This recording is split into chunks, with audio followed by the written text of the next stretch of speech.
en Studia Humanitatis Radio, un espacio para la divulgación de las humanidades. Bienvenidos. Hola, muy buenas tardes a todo nuestro público, a quienes nos escuchan a través de www.radiomorir.com y a quienes nos ven y escuchan también a través de nuestra página de Facebook, Studia Humanitatis Radio. Les damos la más cordial bienvenida a esta nueva emisión en la que tendremos a una invitada muy especial, una colega también ahí de la División de Estudios Históricos y Humanos del CUCH, y tendremos también un tema muy interesante que nos abre la perspectiva sobre la lengua en nuestro país.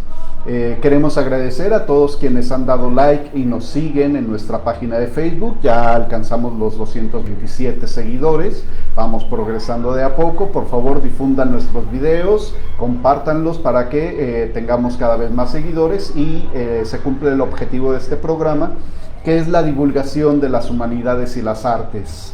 Y pues bueno, va un saludo a todos quienes nos escuchan, pero en particular pues a Alejandro Gómez, que hoy no está con nosotros porque tiene una situación familiar que atender, pero esperemos que todo salga bien. Va un saludo para Alejandro Gómez.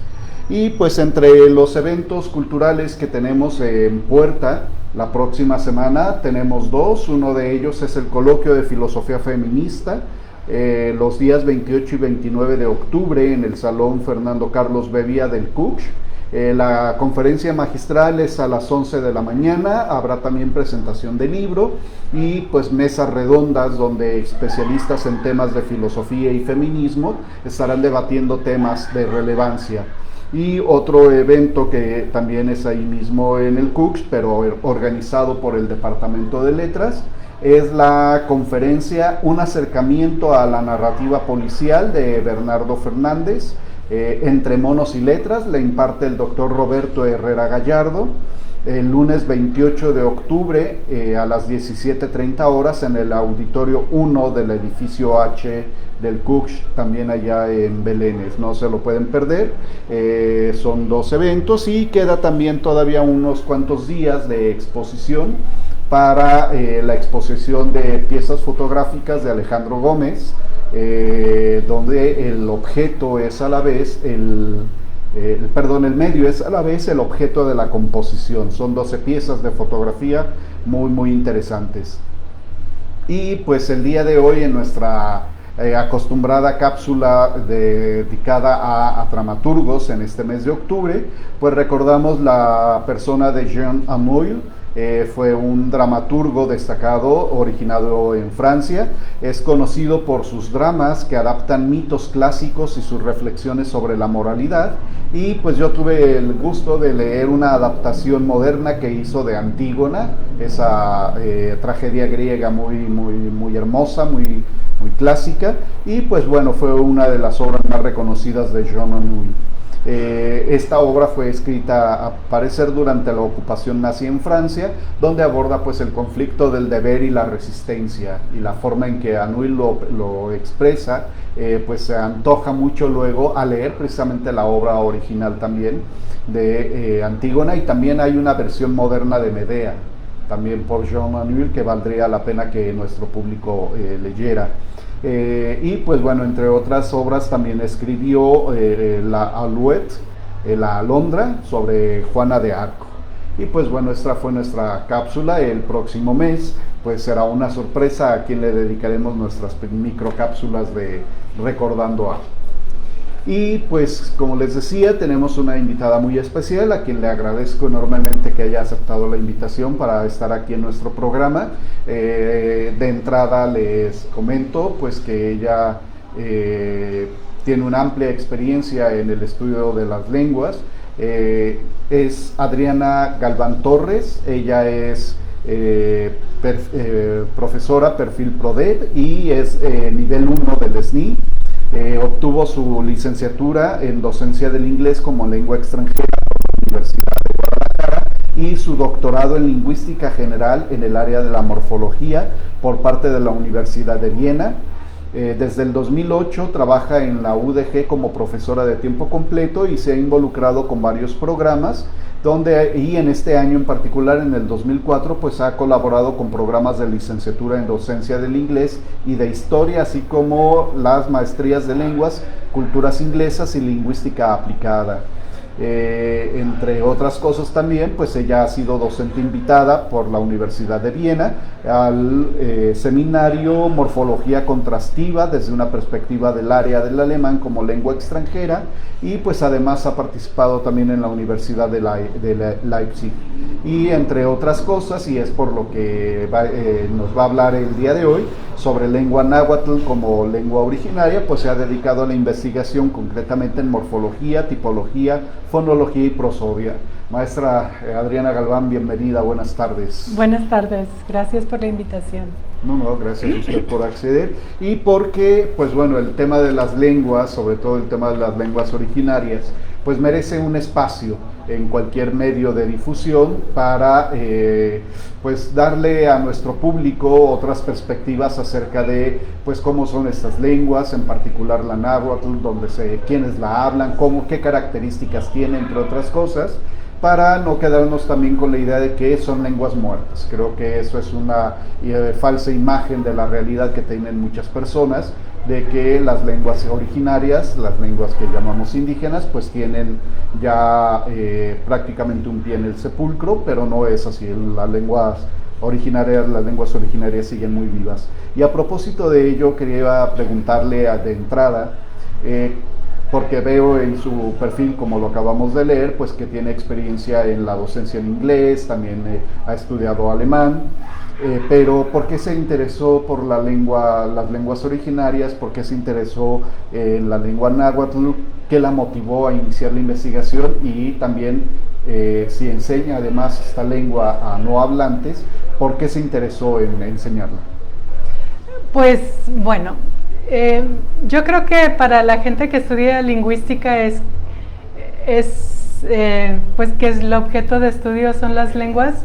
Siempre es interesante descubrir una lengua que esté más ajena a las lenguas que normalmente conocemos, las lenguas que son las lenguas indoeuropeas. Y pues yo había estudiado el inglés, yo había estudiado el náhuatl, había estudiado un poquito de ruso, pero nunca había estudiado una lengua originaria. Y cuando regresé de Viena, empecé a trabajar en la Universidad de Guadalajara. Eso fue como en el 2008. Había la oportunidad de estudiar náhuatl, pues todavía está esa oportunidad con Rosa Yáñez. Rosa Yáñez es también una compañera de la universidad, y pues estudié con ella el náhuatl, pero era la versión colonial del náhuatl.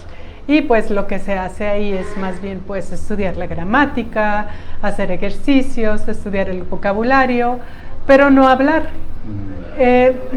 Después tuve la oportunidad de dar clases de náhuatl. Varios años estuve dando clases de náhuatl colonial, así como se aprende el latín, estábamos aprendiendo náhuatl, pero náhuatl también por azares del destino me di cuenta que había un instituto en Zacatecas, el IDIES, Instituto IDIES, donde se podía aprender una variante moderna de náhuatl.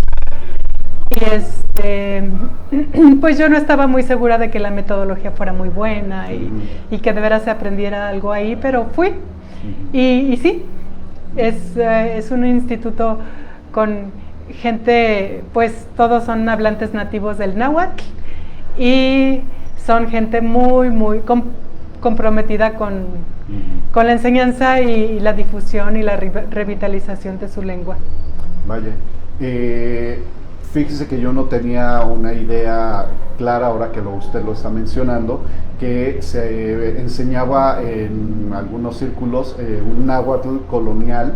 ¿A qué se refiere esto? ¿Solo al hecho de que se enseña solo la gramática pero no se practica, no se habla?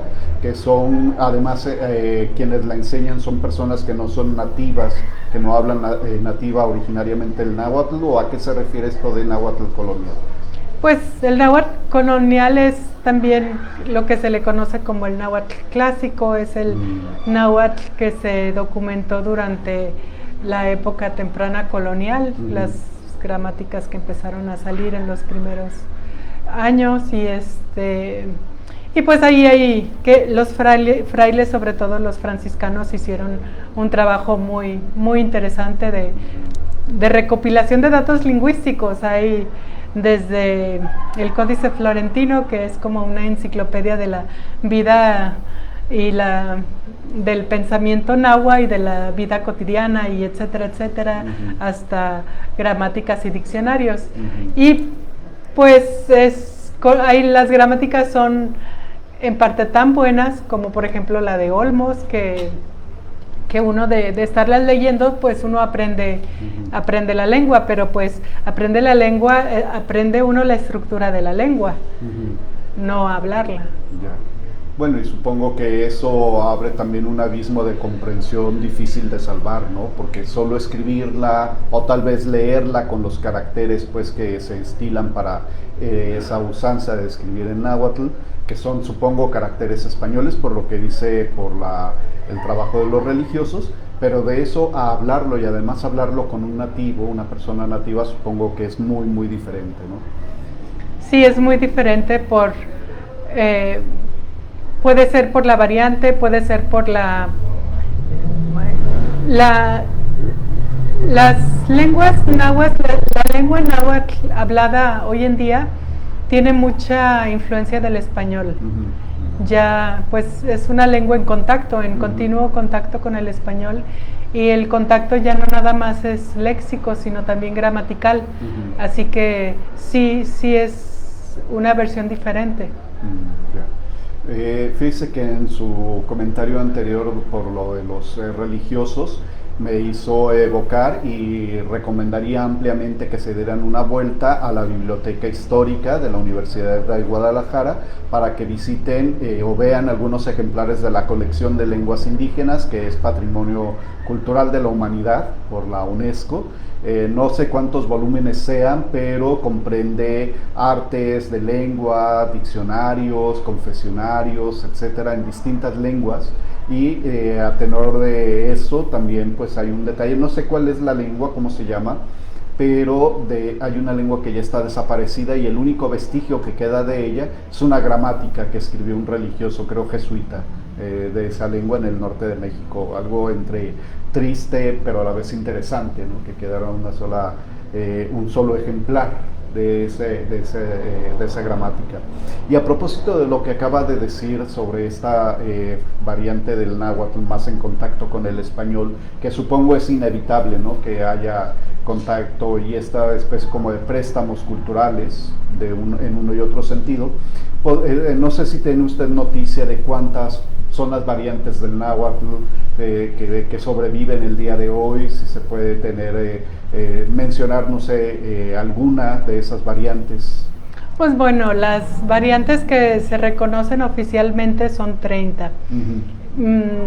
Hay quienes dicen que son más, hay quienes dicen que son menos, pero bueno, se reconocen oficialmente 30 y ya eso pues da una perspectiva más o menos de lo que se trata, ¿no? Es una lengua hablada en un espacio no muy grande, porque pues es México hasta El Salvador y bueno, estas variantes son en México, las 30, no se incluye lo que sale afuera. Y pues ya con eso vemos que pues hay mucha variación y a veces es difícil entenderse. La inteligibilidad entre una variante y otra a veces no es tan alta.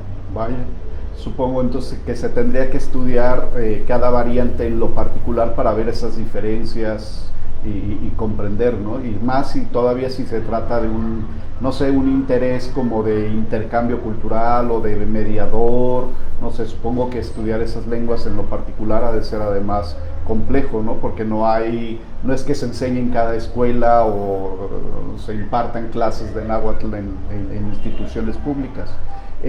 Bueno, aunque ya nos mencionaba usted un instituto en Zacatecas, y nos mencionaba también la trayectoria docente de la doctora Rosa Yáñez, a quien también tengo el gusto de conocer, y si nos está escuchando, pues un saludo. Pero en Guadalajara, ¿dónde más se puede aprender náhuatl? ¿Solo ahí con la doctora Rosa Yáñez o allá en Zacatecas? En Guadalajara.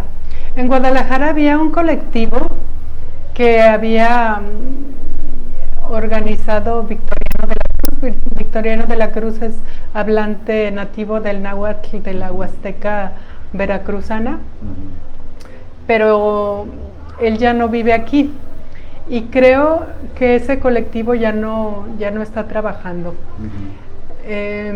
Hay clases de náhuatl también en el Cabañas,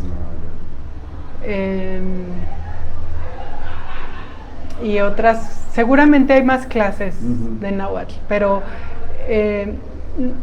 aparte de ese colectivo no conozco otro lugar donde se dé la variante, alguna variante moderna del náhuatl. Ah, bien. Yo tuve un tutorado, un dirigido más bien de tesis de la maestría en estudios filosóficos, que parece que él estudió náhuatl precisamente ahí en el Cabañas. Ahora que usted lo menciona, sí recuerdo a este compañero, porque él lo que hizo fue leer a los cantos de Netzahualcóyotl, o los que se le atribuyen a Netzahualcóyotl, directamente en lengua náhuatl. Entonces la belleza de esa tesis de maestría fue que no se atuvo a las distintas traducciones o versiones de los cantos de Netzahualcóyotl, sino que se fue directo a leerlos en náhuatl. Ha de ser una experiencia sin duda interesante, ¿no? Y a propósito de esto que comenta de las variantes de la lengua, ¿estas variantes son de por sí familias o se pueden considerar que son 30 familias del náhuatl, o la lengua son variantes de una misma lengua? Y si esta lengua, el náhuatl, está emparentada con alguna otra lengua originaria.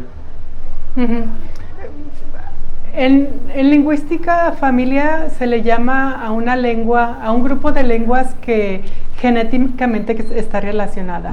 Pues bueno, si tomamos esta definición, las diferentes variantes son de la misma familia, pero en realidad a la familia en la familia entra la lengua, como quien dice, la lengua madre, la lengua paraguas, ¿no? De todas estas variantes que se reconocen. Y sí, el náhuatl es una lengua, se le llama ya ahorita se le llama más bien yutonahua, antes se le llamaba yutoazteca,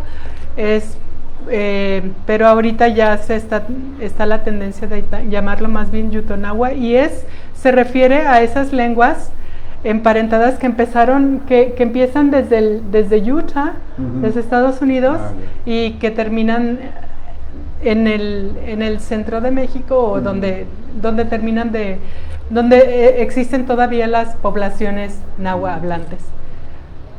Son otras lenguas, por ejemplo, una de esas lenguas emparentadas es el wixárika, también es una lengua yutonahua.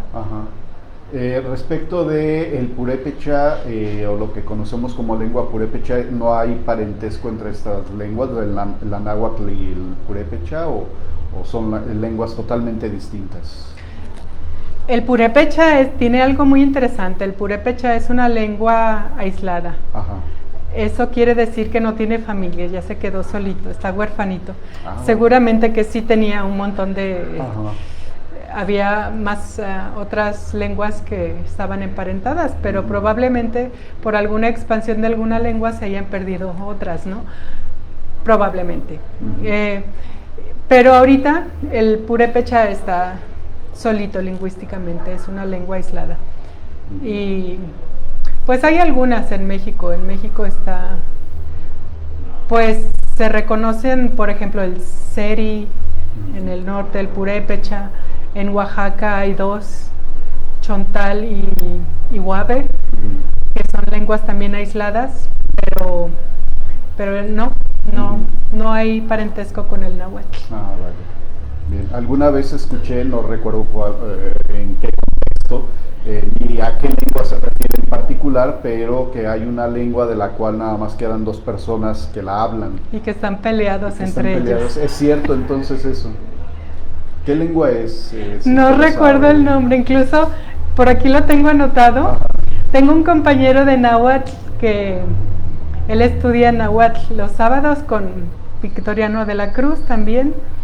Y él, su esposa es, pues ella ya no es hablante, pero su familia es hablante de esa lengua, viene de ese lugar. Y él tiene contacto directo con estas dos personas que están peleadas entre sí. ¿Qué cosa? Y ya tienen como 80 años, o sea, ya es gente muy, o sea, en cualquier momento quedaría pues perdido cualquier vestigio de esta lengua, porque supongo, no sé, a lo mejor usted sabe más eso, no queda ni siquiera como una gramática o algún vestigio de cómo se hablaba entonces esta lengua. Se tiene que registrar, pero no es tan ahí. Ese señor pues tiene un interés emocional de registrar la lengua. A ver, estaba el plan de que otro compañero le facilitara o le apoyara con equipo técnico para ir y grabar, hacer grabaciones en esa lengua, pero sí, lo más difícil es que pues ni siquiera, pues, no se puede hacer un diálogo porque los que la hablan pues no se hablan. Oh, vaya, qué cosa. Yo lo tenía más como una especie como de cosa... Mito callejero. Mito callejero, de chisme urbano, pero mire, resulta que es cierto. Vaya, pues bueno, estamos platicando, para quienes nos están recién sintonizando a través de www.radiomorir.com o en nuestra página de Facebook, Estudio Humanitatis Radio. Estamos platicando con Adriana Galván sobre la lengua náhuatl como lengua originaria y su enseñanza pues en el campo de las humanidades, para que si quieren dejarle algún saludo, algún comentario o hacerle alguna pregunta a nuestra invitada, pues está la página de Facebook, el chat de Facebook, para que hagan sus preguntas. Y pues bueno, a propósito de la lengua náhuatl, si nos pudiera decir qué característica tiene así la lengua náhuatl como distintiva, como si para distinguirla o reconocerla respecto de otras lenguas originarias, ¿qué es lo que caracteriza al náhuatl? Pues bueno, yo no diría respecto de otras lenguas originarias porque yo no conozco las otras lenguas originarias. Ajá. Pero lo que resalta del náhuatl es que tiene aglutinación y es una lengua aglutinante y polisintética gramaticalmente. Aglutinante quiere decir que pues hay una raíz, una pequeña raíz, normalmente es del tamaño como de un sufijo, y a esa raíz se le ponen muchos sufijos. Prototípicamente se le ponen sufijos a una lengua aglutinante. Por ejemplo, la lengua aglutinante prototípica es el turco. ¿Sí? Hay una palabra muy pequeña y se le pueden poner muchos sufijos y puros sufijos, no hay prefijos. Y la palabra puede hacerse muy, muy larga. El húngaro también es muy aglutinante. Ajá. Y tiene también esta misma característica. El náhuatl es diferente. El náhuatl tiene la raíz, pero tiene prefijos y sufijos. Las palabras pueden crecer con prefijos y sufijos. Aparte, una lengua prototípicamente aglutinante tiene, por ejemplo, los sufijos o los prefijos, si son prefijos también, tienen que tener un solo significado, y ese significado solamente está representado por ese sufijo. Se le llama univocidad. ¿Sí? Pero no hay clases, por ejemplo, como clases morfológicas, podría decirse el plural. Si se toma el plural en español, se puede decir, ok, el plural es con S, pero hay unas palabras que terminan con ES y otras palabras que no muestran el plural, ¿no? Como por ejemplo el tesis, la tesis, las tesis. Y así, ese tipo de clases en una lengua aglutinante no hay. El plural se dice así y ya. En náhuatl sí hay clases de plurales. Y así que no es tan prototípicamente aglutinante como se muestra normalmente. Sí tiene muchos sufijos, sí tiene muchos prefijos, sí puede crecer mucho la palabra con esos, pero no es tan... la univocidad no existe donde quiera, sí existe, pero no en todos las categorías gramaticales o morfológicas. La polisintesis quiere decir que tiene incorporación y tiene composición. La composición es, por ejemplo, cuando se juntan dos lexemas para formar otra nueva palabra. En español podría decirte algo así como sacapuntas o abrelatas, o esos son ejemplos de composición, y en náhuatl la composición es muy rica. La incorporación quiere decir que al verbo se le incorpora el objeto, o sea que con una sola palabra puedo hacer la oración. En español sería una oración completa, pero en náhuatl solamente es una palabra. Por ejemplo, hace poco estaba en un coloquio donde estaba el profesor Iturriós, José Luis Iturriós, y dio un ejemplo que yo no había tomado en cuenta de incorporación en español, que no es productiva, no es como en el náhuatl en español, pero hay un ejemplo nada más para que se dé una idea de cómo funciona esto, y era pelechar. El verbo pelechar es echar pelo. Pelo, echar. Y si digo el perro, él pelecha, estoy diciendo él está echando pelo, ¿no? Sí. Y eso es en náhuatl, por ejemplo, náhuatl, eso pasa en náhuatl, pero puede pasar, o sea, es productivo, se puede utilizar siempre que se quiera. Por ejemplo, la palabra tomate, que es tomate, jitomate, y namaca es vender. Tomanamaca es vender jitomate. Y tomanamaca, yo vendo jitomate. Y es como... Y se enuncia como si fuese una sola palabra todo eso. Mientras que en español necesitamos varias y una construcción gramatical más compleja para enunciar lo que puede significar eso. Vaya. A propósito de esto que comenta y que seguramente va a permitirnos reflexionar sobre otras cosas, ¿en qué medida esto que nos comentaba hace unos minutos también del contacto entre el náhuatl y el español ha generado algún cambio en el náhuatl? Es decir, tal vez se incorporan palabras del español al náhuatl, o algunas estructuras, se pierden otras cosas. ¿Qué nos pudiera decir de esta cosa, de este fenómeno? Pues el contacto con el español sí ha modificado fuertemente el náhuatl. Y por ejemplo, ahora algunos verbos han adquirido el significado de los verbos en español, y en todos sus ejemplos, en todos sus significados. Por ejemplo, semas se llaman, esos que salen en el diccionario, que si veo el verbo tener, significa esto y esto y esto y esto, en este contexto y en este otro.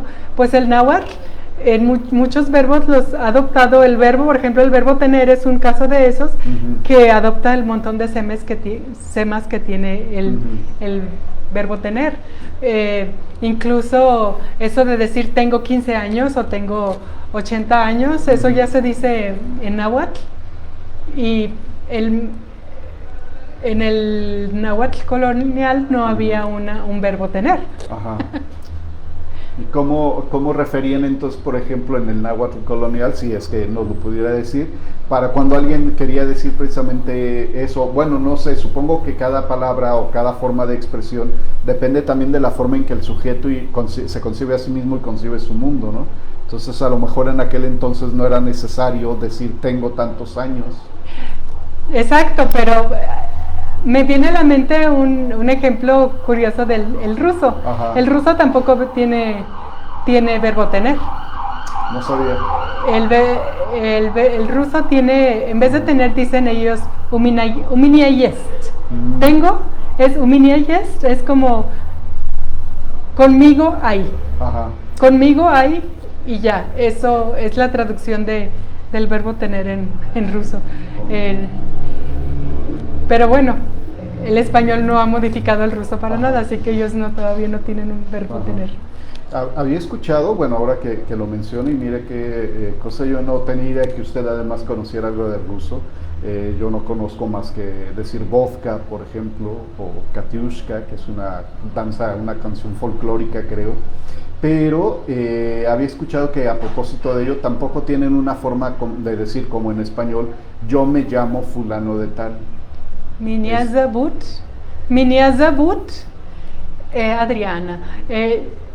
Me llaman. Ajá. Me llaman Adriana. Pero en náhuatl tampoco hay, me llamo, o sea, no toca, mi nombre es. No toca Adriana. Ajá. O sea, no hay como una expresión para decir me llamo a mí mismo, sino tienen que más bien focalizar la oración en el objeto. Mi nombre es. Ah, vaya. Aprovecho el paréntesis, agradecemos a Reina Hernández Aro, que nos hace el favor de escucharnos, que ya también estuvo aquí con nosotros platicando sobre mujeres afrodescendientes latinoamericanas poetas. Pues nos manda saludos, le manda saludos a usted la doctora Reina Igualmente. Hernández Aro. Va de regreso los saludos. Y a propósito de este tipo de cosas, ¿hay alguna expresión en náhuatl que no tenga alguna traducción o alguna palabra que no tenga alguna traducción directa al español?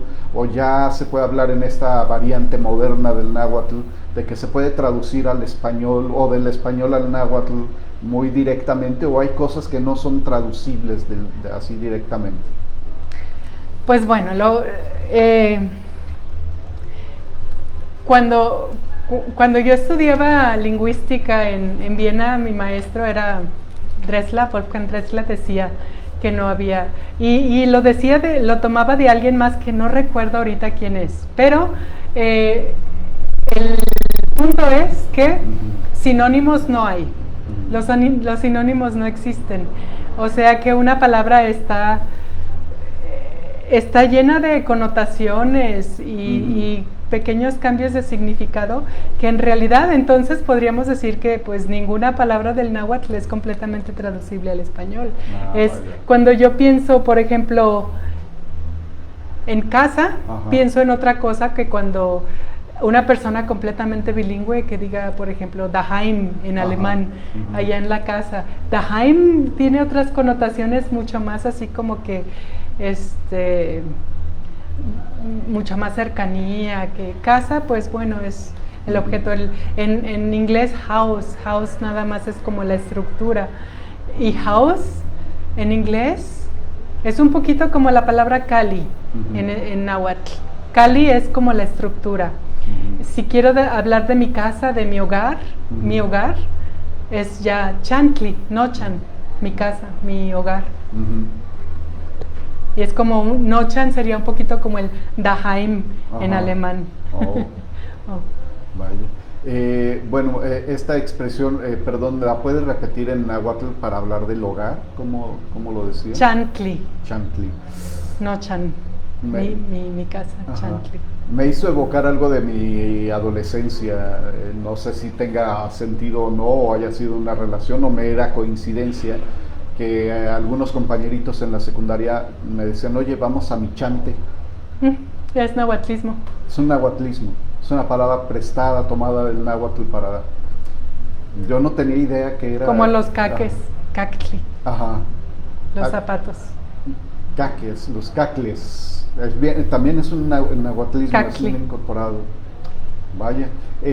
Bueno, ya que estamos centrados en eso, ¿qué otras palabras hemos como adoptado del español, aparte de estas que ya nos describe? Mire, yo pensaba que era una expresión más bien, no sé de dónde la habrían sacado mis compañeritos de secundaria, cuando yo en aquellos años tenía unos 12, 13 años, y escuchaba mucho que sí decían, oye, pues traes buenos cacles, o vamos a Michante, pero yo no tenía idea que fueran nahuatlismos. ¿Hay alguna otra expresión de este tipo? Bueno, tal vez no solo palabras, sino expresiones también como más complejas que hayamos incorporado al español. Y luego nos resuelve, si se puede, la tan llevada y tan traída duda de quesadilla. Pues yo esa no la incluiría sí como nahuatlismo, pero bueno.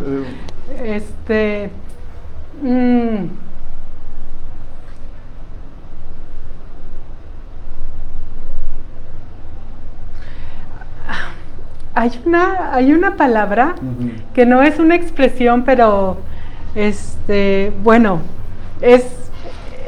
la evolución es un poquito dura porque muestra un poco de desprecio, bueno, diría yo. Tendríamos que estudiar exactamente cómo fue la evolución semántica de esa palabra, pero la palabra escuincle.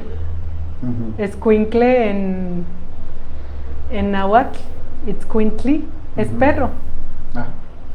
Pues de hecho de ahí viene el nombre de la raza, ¿no? Xolescuincle. Ajá. Y escuincle, pues, por lo menos en mi cabeza, en mi dialecto, decir escuincle es referirme a un niño, pero de forma negativa. Sí. O sea que... Generalmente cuando ya están así como muy canzoncitos los críos, ya vete escuincle. Sí. Y lo de la quesadilla, yo se lo mencioné porque de repente he escuchado que viene de una palabra náhuatl, que no es tanto un nahuatlismo, sino que más bien la derivan de una palabra en náhuatl, pero no sé si sea eso real o haya sido una salida de la persona que nos dijo, es que viene del náhuatl, por lo que no significa tanto el queso, sino el hecho de doblar tortilla. ¿No será más bien taco? Yo lo escuché por quesadilla, pero porque tlaxco es mitad en náhuatl. Y hace unos como 2-3 semanas, mi papá me dijo, me comí un tlaxco de chocolate. Y yo, o sea, pues escuché el náhuatl, ¿no? Tlaxco es la mitad. Sí. Y ya le pregunté, ¿tlaxco qué es eso? Y ya me dice que de una barra de chocolate los pedacitos son tlaxcos, que él le decía así, pero el tlaxco es, y bueno, el taco podría ser que sea el tlaxco del náhuatl. Sí. Yo no lo aseguraría, pero me parece probable. Ya. Bueno, ahí tenemos todavía dejamos la duda en el aire, ¿dónde viene quesadilla, ¿no? Una pregunta a propósito, ya no tanto tal vez de la lengua como tal, la lengua originaria como tal, sino de la enseñanza de la lengua. Usted te enseña náhuatl. ¿Qué tan difícil, qué tan fácil, sobre todo para los no hablantes originarios del náhuatl, primero para usted, qué tan difícil es enseñar esta lengua a los no hablantes? Y bueno, en lo que usted puede observar con sus estudiantes, ¿qué tan difícil o fácil les es asimilar, aprender el náhuatl? Pues bueno, son dos perspectivas diferentes. La perspectiva como maestra, enseñante del náhuatl, hablado, ¿no? Del colonial. Ajá, sí. Ahí, bueno,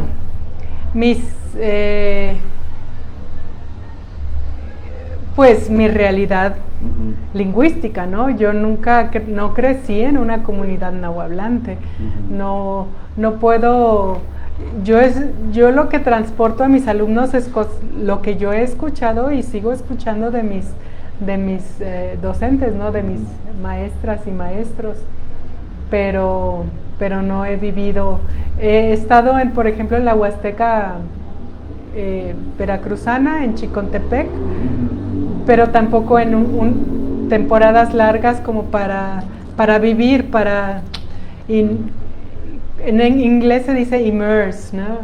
immerse, no sé cómo... Estar inmersa. Inmerso, no he estado inmersa mucho tiempo en esa cultura, así que es algo que a mí me hace falta, que una persona nativa o que haya tenido esa experiencia, pues se le haría un poco más fácil.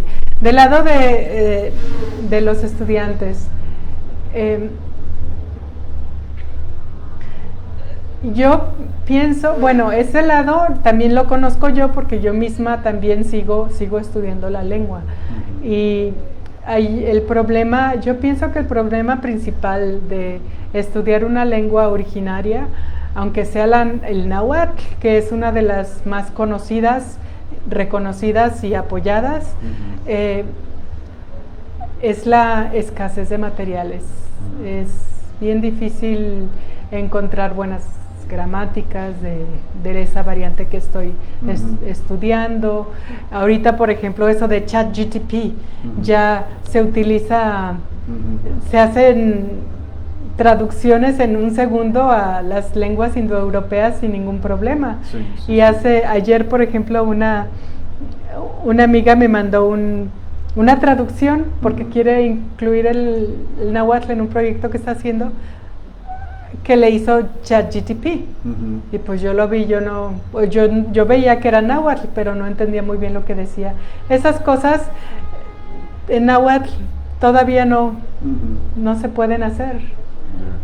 Es ir a ver una película en náhuatl, escuchar música en náhuatl. Sí hay de todo hay en náhuatl, pero muy poco en comparación con todo lo demás. Es como, a pesar pues de todo lo que se hace a veces institucionalmente por mantener vivo el náhuatl, sigue siendo una lengua pues minoritaria comparativamente hablando con la enseñanza del inglés, por ejemplo, la enseñanza del francés, del alemán, y supongo también que eso presenta dificultades para quienes se quieren acercar al estudio de la lengua. De hecho, intuyó, dio una respuesta a una pregunta que yo quería hacerle a propósito precisamente de materiales didácticos para la enseñanza del náhuatl, porque supongo que no es tan fácil que se editen o se publiquen materiales didácticos como libros, por ejemplo, o historietas, algo donde se pueda una persona no hablante familiarizar con la lengua, ¿no? Sí hay, vale. Sí hay, pero es poco. Por ejemplo, hay un investigador de Polonia, John Sullivan. Él fue el iniciador de ese instituto en Zacatecas, IDIES, y todavía él con la gente de Zacatecas hace mucho material, y el material es completamente gratuito. Por ejemplo, en náhuatl, en la variante de la Huasteca veracruzana, hay un diccionario así grandote y grueso, muy muy grueso, monolingüe, náhuatl. Es el único diccionario, no puedo decir que es el único que existe, porque probablemente ya esté saliendo por ahí otro, pero es el único que conozco monolingüe en náhuatl. Para el clásico nunca se hizo algo así, y en las variantes modernas es el único que conozco. Hay libros, se publican libros, hay poesía, hay canciones, hay todo, hay todo. Incluso la Universidad de Texas tiene una página donde uno puede entrar y aprender náhuatl curso por curso. Están una serie de unidades, no recuerdo cuántas son, creo que son como 20 o 22, y tienen ahí las unidades bien preparadas para entrar. Y tiene videos, tiene audios sobre todo, y es la variante también esta veracruzana, de la Huasteca veracruzana. Sí hay, pero si lo compara uno con lo que hay en inglés, porque en inglés puedo decir, no, este libro ya me enfadó y mejor quiero este. o este otro, o en alemán, el alemán tiene la Deutsche Welle, por ejemplo, o tiene otras instituciones, el Goethe-Institut, y tiene más instituciones que hacen material gratuito, que uno entra y lo puede bajar sin ningún problema. Eso no, todavía no lo tenemos en Nahuatl. Sí. Me hizo recordar, y enseguida leo unas cositas que nos escribe la doctora Reina Hernández, me hizo recordar, por ejemplo, que hay una versión de La Llorona en náhuatl. Me gustaría que usted la escuchara para que me dijera, bueno, de qué variante es o de qué región es, pero está conseguible en YouTube, es una Chocani. Una pieza es muy bonita, la interpretación con niños, la hacen unos niños, y es muy melodioso también el náhuatl, y eso quería también a propósito preguntarle, porque es musical la lengua náhuatl, ¿no? Es decir, tiene una cierta entonación al momento de hablarse, que la hace como apta también para la poesía, la música, ¿no? Probablemente, eso no. Ajá. Yo no soy tan sensible estéticamente, yo creo, como para decir sí. Pero, bueno, al menos me lo parece al escuchar esa versión. A lo mejor, de La Llorona. Probablemente, sí, probablemente. Y también me hizo evocar una película que tenía algunos fragmentos de el náhuatl, La Otra Conquista. Salió hace muchísimos años, la retiraron casi a los 2-3 días de los cines independientes que se atrevieron a sacarla. Yo recuerdo haberla visto en el Cabañas, y no duró mucho tiempo ahí en cartelera, y ya no se encuentra fácilmente esa película. De hecho, la busca uno en YouTube o en alguna otra plataforma y no existe. Quién sabe. Conseguí un video, un DVD, pero las partes en donde se escucha que las dos personas hablantes del náhuatl están dialogando, ya no tienen los subtítulos, entonces si uno no sabe el náhuatl, pues uno no entiende de qué se está hablando. Pues présteme la película y yo le digo de qué. Okay. Espero poder encontrarla.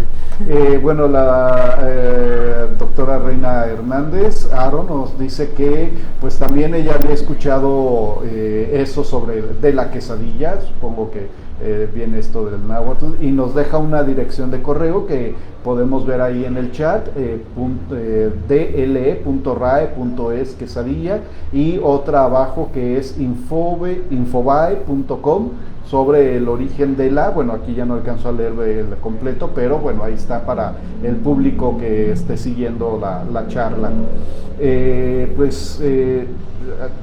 Ya como para ir cerrando, y a propósito de lo que hemos comentado sobre cómo estas lenguas, no solamente el náhuatl, sino muchas otras lenguas originarias en nuestro país, tal vez, no sé, Sudamérica, si esté pasando por esta misma situación o no, donde hay, a pesar de, pues hay esfuerzos por la comprensión, la inclusión de las culturas originarias, de repente no se enseña la lengua náhuatl u otras lenguas en otras instancias educativas. Quería preguntarle, desde su perspectiva, ¿por qué sería, si es que lo es, relevante para un estudioso de las humanidades acercarse no solo al náhuatl, sino a las lenguas originarias?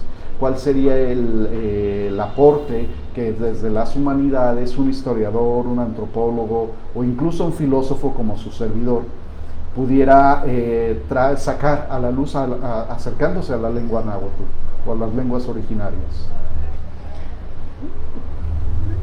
Porque aporta lo mismo que aportaría cualquier otra lengua, ¿no? Es todo un conocimiento ancestral. Conocer una lengua es conocer una cultura, entrarse en una cosmovisión muy específica, ¿no? Cada lengua tiene su propia riqueza.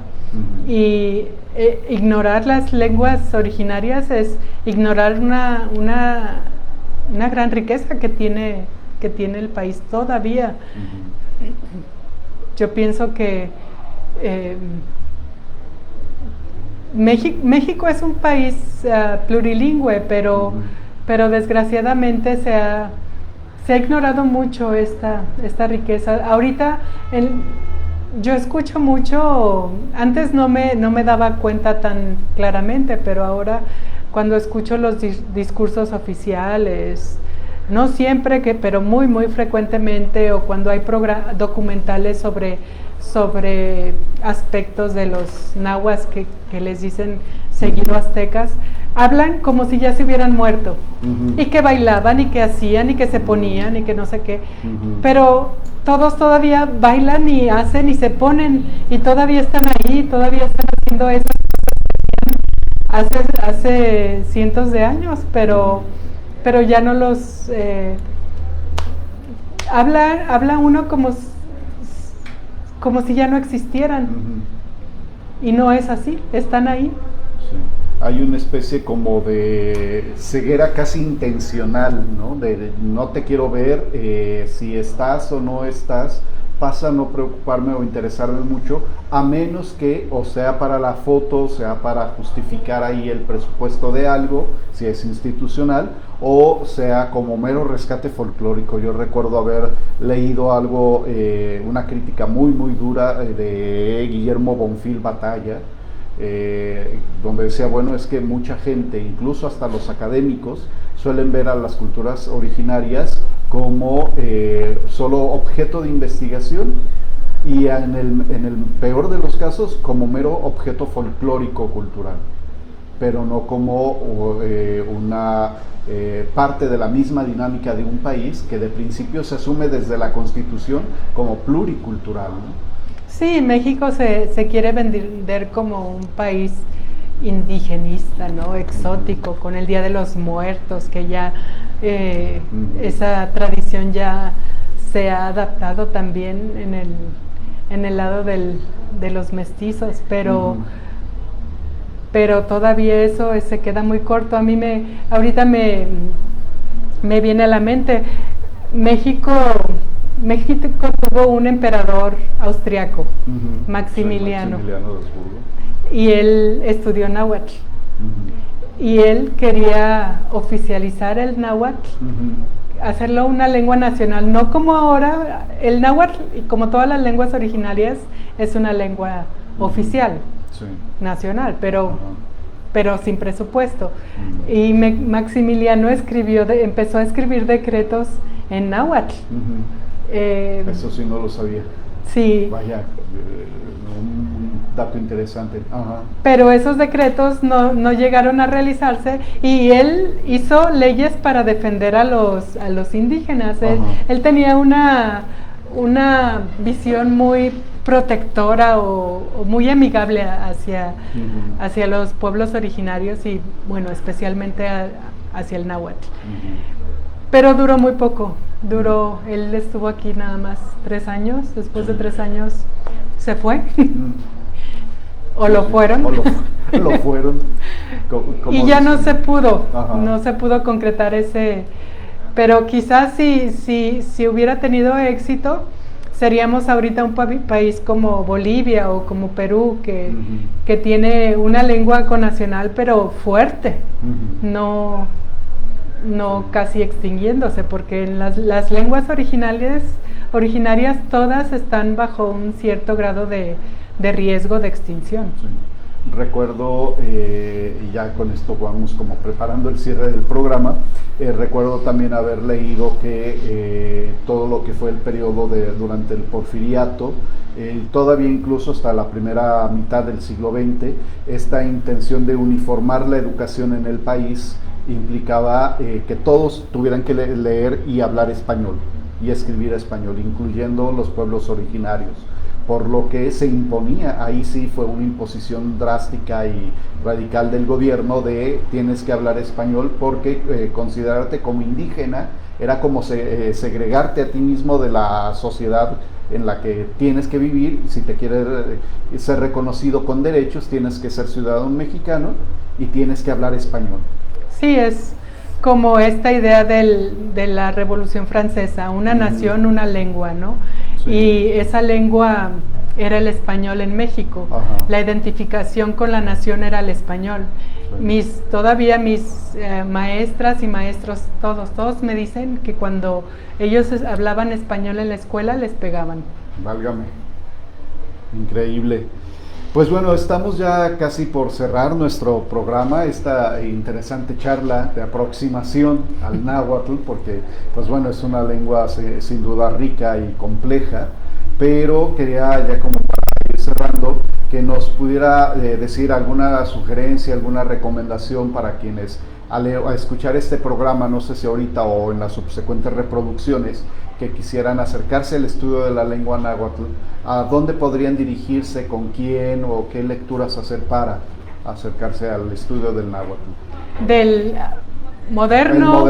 El moderno, sí. Sí, pues bueno, moderno bueno, yo estoy en el CUCSH, ahí cualquier estudiante puede inscribirse, no tiene ningún costo la clase, es una clase que cualquiera puede tomar, y todos son bienvenidos. También está el Instituto IDIES, hay una página en internet, IDIEZ, Instituto de Investigaciones Etnológicas de Zacatecas. También hay en Zacatecas hay otro grupo de maestras que da náhuatl, es con Delfina de la Cruz, pero no conozco sus datos más concretamente, no sé si tengan alguna página, pero yo sé que existe otra escuela también en Zacatecas, de gente muy, muy bien preparada. Y en Veracruz está Yoliltía con Victoriano de la Cruz, la Universidad de Veracruzana. Ellos dan no nada más náhuatl, pero también otras lenguas originarias. Y seguramente hay más, pero son los que conozco. Sí, no, pues ya con eso es un inicio, y pues le agradecemos muchísimo la visita que nos hizo, y ojalá pues de ahora en adelante nos visite regularmente con otros temas de su experiencia. Y pues a todos quienes nos escucharon les agradecemos el favor de su atención. El próximo viernes tendremos a Antonio Bárcena Reynoso, que nos hablará sobre la dirección espiritual en la filosofía. Esto fue Estudia Humanitatis Radio. Muchas gracias por su atención. Hasta la próxima. Esto fue Estudia Humanitatis Radio.